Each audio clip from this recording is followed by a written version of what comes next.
काफी म्यूजियम में कई चीज रखी हुई है, काबा शरीफ की और आखिरी रसूल की चीजें, फिर आखिरी रसूल के कंपेनियंस की चीजें, खलीफा जो चाह रहे उनकी चीजें और कई रसूल की चीजें हैं। अस्सलामुअलैकुम वरहमतुल्लाहि वबरकातुहू। नाजरीन, उम्मीद करता हूँ कि तमाम नाजरीन खैरियत से होंगे, और जो खैरियत से नहीं है तो अल्लाह ताला से उनके लिए खैरियत का दुआ हो ताकि उनको खैरियत नसीब हो सके। नाजरीन, आज हमारा मौजू है डॉक्टर जाकिर नाइक की सवाल व जवाब। तो नाजरीन, डॉक्टर जाकिर नाइक से एक आदमी सवाल करता है कि तुर्की में एक म्यूज़ियम में जो चीज़ें मौजूद है जिसमें हज़रत मूसा अलैहिस्सलाम की आमसा यानी लाठी मौजूद है, हज़रत दाऊद अलैहिस्सलाम की तलवार और खलीफा राशिदीन की चीज़ें मौजूद है, तो वो सच में उस ज़माने के हैं या अभी अभी बनाकर इसमें रख दिए है? तो नाजरीन, सवाल का जवाब आप खुद ही डॉक्टर जाकिर नाइक से सुन सकते हैं।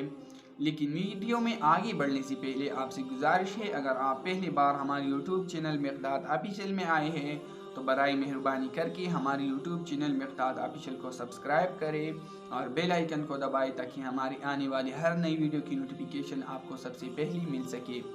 तो चलो नाजरीन, बढ़ते हैं वीडियो की तरफ। आप खुद ही सुने कि म्यूज़ियम में जो चीज़ें है, तुर्की में जो म्यूज़ियम है इसमें जो चीज़ें है जिसमें हज़रत मूसा अलैहिस्सलाम की आमसा है, हज़रत दाऊद अलैहिस्सलाम की तलवार है और इसके साथ साथ खलीफा राशिदीन की कुछ चीज़ें हैं, और सच में इस ज़माने के हैं या अभी अभी बनाकर इसमें रख दिए गए हैं। तो चलो आप खुद ही डॉक्टर जाकिर नाइक से सुन ले।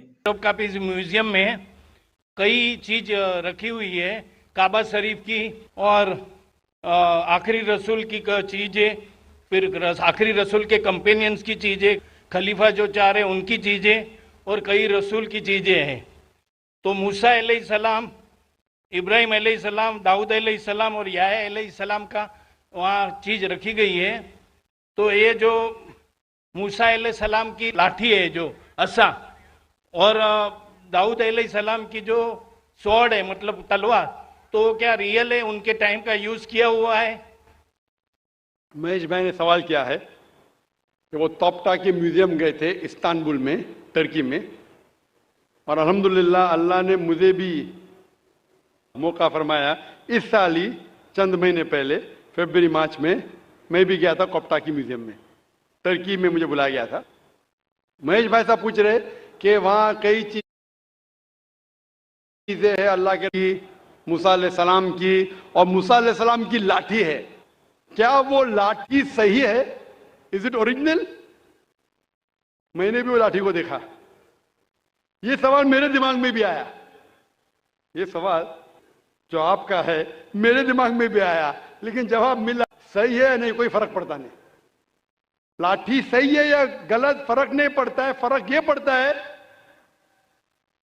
कि अल्लाह ने जो हिदायत दी इस कुरान में वो सही है, वो महफूज है। वो लाठी से दीन जरा भी बदलेगा नहीं। हिस्टोरिकल वैल्यू हो सकती है, उसमें कई चीजें हैं, जैसा आपने कहा खुलफा राशिदीन के, हजरत अबू बकर, हजरत उमर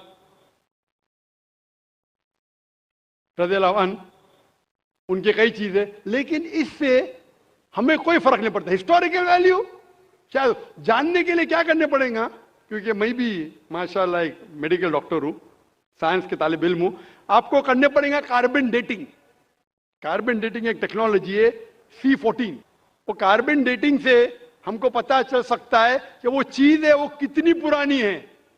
तो अगर हम कार्बन डेटिंग करते हैं उस लाठी पे और फिर पता लगता है कि वो हजारों साल पुरानी है, मूसा अलैहिस्सलाम कितने हजार साल पहले हमें पता ही नहीं, कुरान में इसका जिक्र नहीं। बाइबल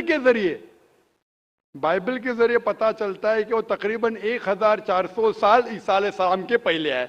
ईसा अलैहिस्सलाम तकरीबन 2000 साल पहले आए, तो बाइबल के मुताबिक मूसा अलैहिस्सलाम 3400 साल पहले आए, लेकिन कुरान में इसका जिक्र ने कौन से दौर में आए।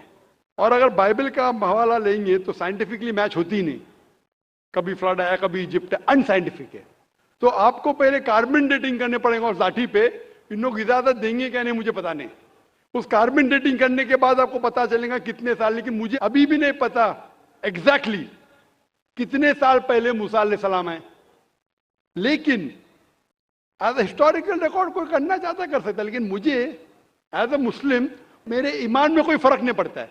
मूसा अलैहिस्सलाम का जो जिक्र कुरान मजीद में वो सही है, और जो हिदायत जो मूसा अलैहिस्सलाम के जरिए में मिली, अल्लाह ताला जो देता है मूसा अलैहिस्सलाम के जरिए, वो मुझे पता है, उसके ऊपर अमल करना चाहिए। वो लाठी सही है क्या नहीं है, वो खुलफा राशिदीन की चीजें सही है क्या नहीं है, हमें कोई फर्क नहीं पड़ता है और फर्क नहीं पड़ना चाहिए।